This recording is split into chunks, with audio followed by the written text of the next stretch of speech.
जय गुरु। गुरु कृपा ही केवलम। जय राम। আমরা আজকে মায়া সম্বন্ধে কিছুটা আলোচনা করব। মায়া কি? এই মায়াকে আমরা চিনতে পারি না, জানতে পারি না।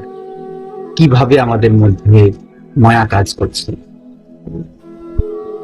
আমরা কোনো একটা মানুষকে যদি দড়ি দিয়ে হাত পা বেঁধে রাখি, তাহলে সেই দড়ি খুলে দেওয়ার পর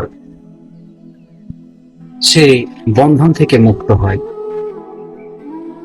তাহলে আমরা দেখতে পাচ্ছি যে সেই মানুষটি কে দড়ি দিয়ে বাঁধা আছে বলে বা দড়ি দিয়ে বেঁধে রেখেছে বলে আমরা সেই দড়িটাকে খুলে তাকে বন্ধনমুক্ত করতে পারছি। কিন্তু মায়া একটি এমনই বস্তু যা আমরা এই দ্বিচোখে দেখতে পাই। কিন্তু মায়াকে চিনব কি করে, জানবো কি করে যে মায়া কি জিনিস, মায়া কেমন, মায়া কিভাবে আমাদের মধ্যে রয়েছে, বিরাজ করছে।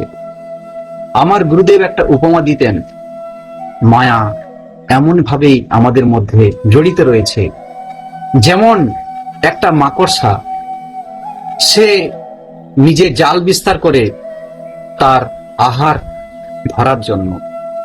কীট পতঙ্গরা উড়ে সে তার মায়া বিস্তৃত জালের মধ্যে ফেঁসে যাবে এবং মাকড়সা গিয়ে সেই কীট পতঙ্গদেরকে ধরে জাল দিয়ে বেঁধে সে তার রস শোষণ করতে থাকবে।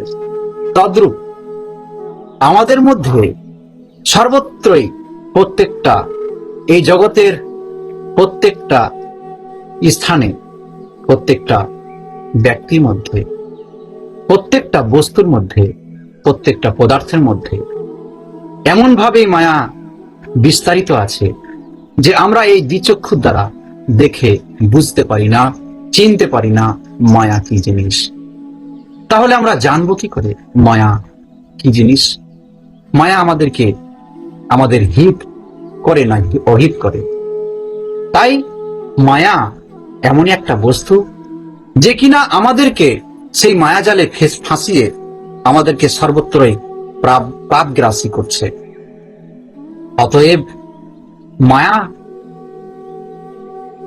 হচ্ছে যে কিনা আমাদের প্রতি, আমাদের প্রত্যেকটা বিষয়বস্তুর প্রতি আকৃষ্ট করছে। যেখানে আমরা ক্ষণিক সুখের জন্য তার প্রতি আকৃষ্ট হচ্ছি, এই জগতে প্রত্যেকটা বিষয়, প্রত্যেকটা বস্তু, প্রত্যেকটা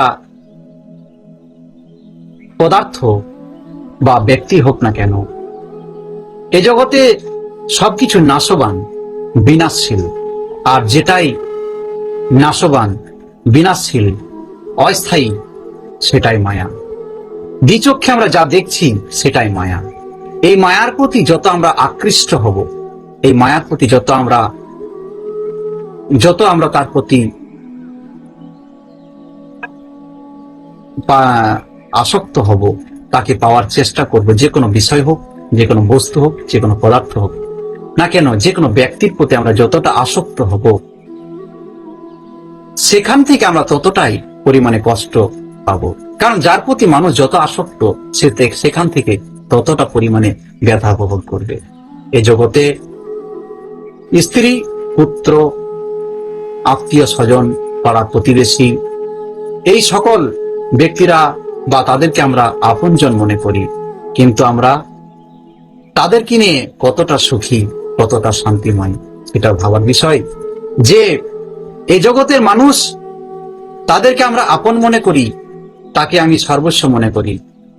সে আমার পিতা, সে আমার মাতা, সে আমার ছেলে, সে আমার স্ত্রী, কিন্তু তাকে আমি পিতামাতা বা স্ত্রী পুত্র মনে করি। সেই পিতামাতা যখন মারা যায়, তখন সেই পিতামাতা যাকে যতটা আমি আপন মনে করছিলাম, তার মুখে আবার সে মৃত্যুর পর তার মুখে আগুন দিয়ে তাকে পুড়িয়ে ছাই করে দিই। তাহলে কেমন সম্পর্ক? যাকে আমি ভালোবাসি তাকে আবার পুড়িয়ে দিচ্ছি। তাহলে মায়াটা কি না সেই শরীরের প্রতি মায়া, কিন্তু সেই মায়াটা আমার ততক্ষণই যতক্ষণ সেই বস্তু বা সেই শরীরটা ছিল। যখন সেই শরীরটা উড়ে ছাই হয়ে গেল, তার প্রতি আর আমাদের কোনো মায়া নেই। অতএব আমাদের শরীর বা কোনো বিষয় অর্থাৎ সম্পত্তি বা কোনো বস্তু, এগুলো সবই হচ্ছে মায়া। যে কোনো বস্তু সেগুলো মায়া।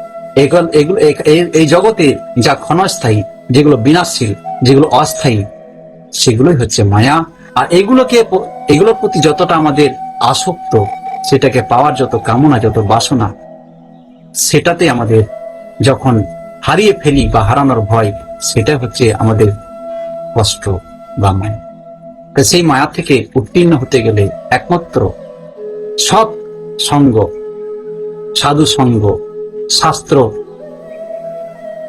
পাঠ এবং সৎ চিন্তা, সৎ ভাবনার মধ্যে দিন যাপন করতে হবে।